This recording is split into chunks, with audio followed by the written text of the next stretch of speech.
Hey everyone, it is Sterling here with the Euro Aussie. We're looking at an hourly chart of the Euro Aussie, and just real quickly I wanted to throw on the video because I'm in a short position on the Euro Aussie. Pretty rare that I actually take a short position on MT4, but for some reason when I went to take this position yesterday, couldn't log into MB Trading, and therefore I took it out my backup. So anyways, the point of this trade and what I wanted to get at was seeing manipulation on a little bit longer time scale charts.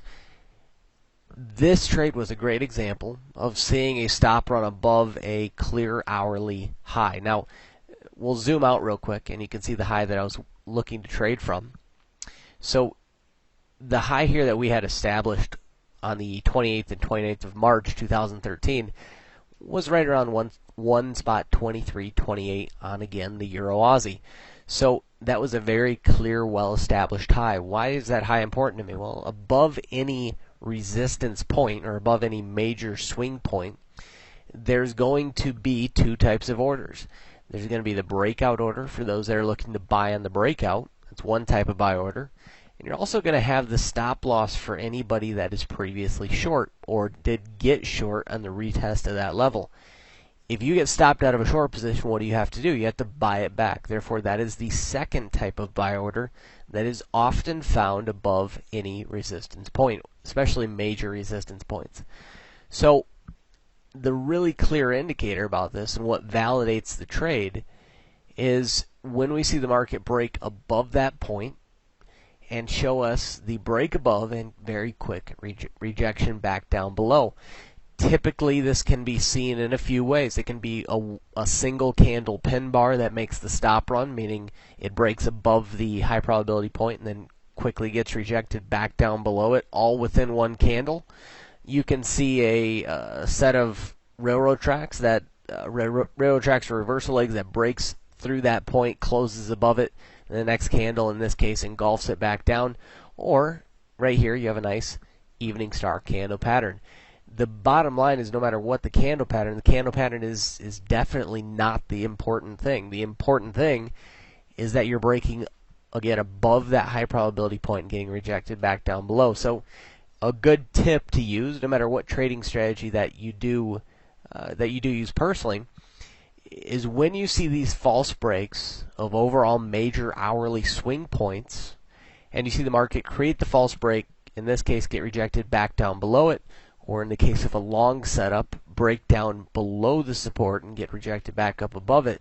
When you see those false breaks of major swing points, and for example, if I were in a long position and I were to see this false push above this previous high, that's going to be a strong indicator that at the very least I want to get out of the trade. Well, in my circumstance, I wasn't in a position, and the reason behind the entry here was, when I saw that, the reason for me taking a trade on this was the clear stop run. So it wasn't to exit a trade, it was obviously to enter a trade, but either way, it's critical information. It can be used in a few different ways.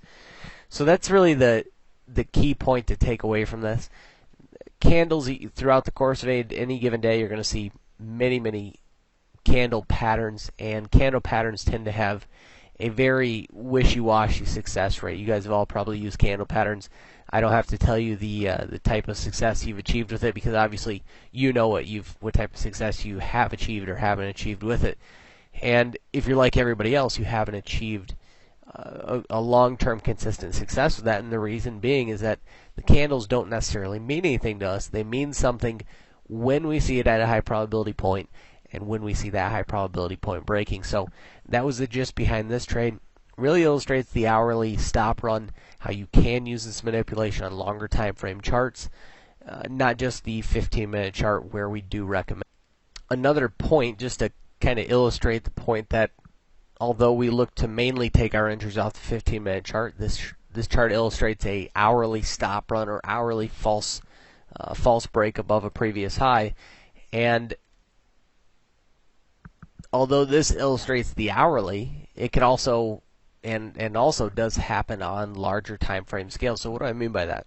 Let's go over the pound real quick, and you'll have to excuse all the cycles that I have drawn on this chart for for essentially breaking down current market cycle. If you're familiar with the site, you understand what I mean by current market cycle. So on the daily chart, because the daily chart is not used for breaking down cycle, it looks a little compacted. But on the hourly chart, it breaks down into 1, 2, 3 cycles to each side, and that's how we determine market cycle. If you don't understand market cycle, we're not going to get into that. It's not the point of this. There's a lot of information on the site if you want to check that out. The point of this is to show a daily stop run. You look at your pound chart and you look at the daily chart, and looking at the pound, we have a very clear, well-established high here at 1.6296. That's also a psychological barrier right around 6,300. It's not a coincidence, and I'll delete this one line so you can see that spike. It is not a coincidence that the market breaks above that high before starting this last run to the downside. You go back and look at the euro in 2008 and 2009. Look at the double, essentially the double top it created, but what was the last high doing? The last high on the euro, and actually let's go take a quick look at that. So flipping over to the euro here, we'll look at really the exact same thing. This is the daily chart. We'll zoom way out, and I'll go back to one example just off the top of my head. There's many more throughout this. Obviously, if you're to go through and look, and especially on a little bit smaller time frame charts. But if you guys are around during this time, this was a huge deal. We had the euro breaking through the overall highs. We were coming up. We were testing all-time highs on the euro, and the market comes up to 1.6000. It pushes through 1.6000, then it pushes through the previous highs. It's not a coincidence that the market creates that false push before turning the opposite direction. So what's the reason behind that? Well, if smart money has the ultimate intent to short the market, and again we're looking at the euro on the daily, so if they want to short the market, what is the only way that smart money can short the market? Well, the only way they can move hundreds of billions of dollars over the course of days is by either inducing buying pressure when they have the desire to sell, or inducing selling pressure when they have the desire to buy. You have to have a buyer if you want to sell, and you have to have a seller if you want to buy. For you and I, liquidity will never make a difference. We are too minuscule to ever have to worry about liquidity in the Forex market. For the banking industry, that is their only worry, and that's why this manipulation is what we track on a daily basis, because they have to, again, create the other side of the market in order to enter positions as well as exit positions. So by breaking above that high, they induce buying pressure. They're stopping out anybody that was short, which again triggers a buy. To cover a short, you have to buy it back. They're inducing that type of buy order, and they're inducing those that are buying on the breakout. So they induce a ton of buying pressure by breaking above that previous high. And again, why would they induce buying pressure? Well, you have to have a buyer if you want to sell. And immediately selling into that buying pressure, price snaps back. We see a nice runoff from there. You go over to the pound, and the pound is another example of that. Again, it's not a coincidence. Before a huge push down, why do you see the stop run? This happens on a 15-minute chart, which is where we take our entries from. It happens on an hourly chart, where I'm looking at the Euro Aussie. The manipulation is something that is extremely obvious, and what's great about it is based on an individual person's schedule, they can adjust to trade according to the times that they're able to. Preferably, people will follow it the way we have it laid out. For those that need a little different schedule, the strategy allows for that little different schedule. So at this point on the Euro Aussie, as far as trade management is concerned, at this point what I'll be doing is closing the position, and the reason for that, although we may have a little more downside, what I mean by the fact that we may have a little more downside is you go out to the daily chart. You can see that on the daily chart we have a nice clear low here where they could create the stop run at that point. That point is about, at this point it's 70 pips away, 70, 75 pips away. Going back into the hourly, we're at essentially an overall daily swing point low. So I just have a worry that they're going to create the stop run here, possibly push the market back up. You know, they very well could run it to those lows. There's a risk in holding a position. There's obviously a risk in getting out of the position, giving up some potential profit. At this point, Why would I exit? Well, number one, going into this trade, you can see from my entry point on this initial pullback, the high was only about 17 pips away.